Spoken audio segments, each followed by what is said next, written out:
ایک انہوں نے کہا کہ ہم نے سنا ہے کہ نبی کریم صلی اللہ علیہ وسلم کے کاشانہ اقدس پہ اگر کوئی سائل آ جاتا تھا مانگنے والا تو رحمت کونین صلی اللہ علیہ وسلم اور اسی طرح ازواج مطہرات اسے کبھی خالی ہاتھ نہ لوٹاتی تھیں۔ اب ہمارے گھر پہ بھی بعض اوقات فقراء آتے ہیں اور یہ اکثر پیشہ ور ہوتے ہیں، تو اگر ہم ان کو منع کر دیں اس وجہ سے کہ پیشہ ور بھکاری ہیں تو کیا یہ سنت رسول کا ترک تو نہیں ہوگا؟ تو بالکل بھی نہیں ہوگا۔ یاد رکھیں کہ نبی کریم صلی اللہ علیہ وسلم کے دور میں اگر کوئی سائل آتا تھا تو وہ بقدر ضرورت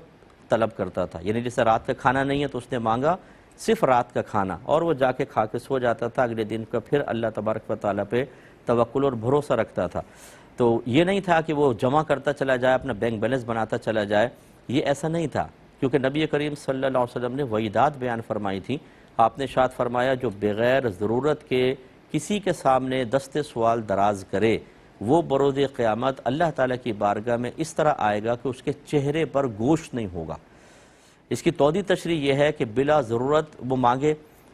مراد یہ ہے کہ ہے موجود پھر بھی مانگ رہا ہے، اور یہ مانگنا پیسے کے لالچ میں ہو یا اس طرح مانگنا کہ اپنے آپ کو ذلیل کر دے انسان، یہ مانگنا منع ہے۔ ویسے ہم دوستوں سے بعض وقت مانگتے رہتے ہیں، گھر میں ایک دوسرے سے کر لیتے ہیں، وہ مانگنا یہاں مراد نہیں ہے۔ پیشہ ور جو شخص ہوتا ہے، اور جب صحابہ کرام علیہم رضوان نے پوچھا یا رسول اللہ ضرورت کی وہ مقدار کیا ہے جس کے بعد سوال جائز ہو جاتا ہے، تو آپ نے ارشاد فرمایا اگلے وقت کا کھانا،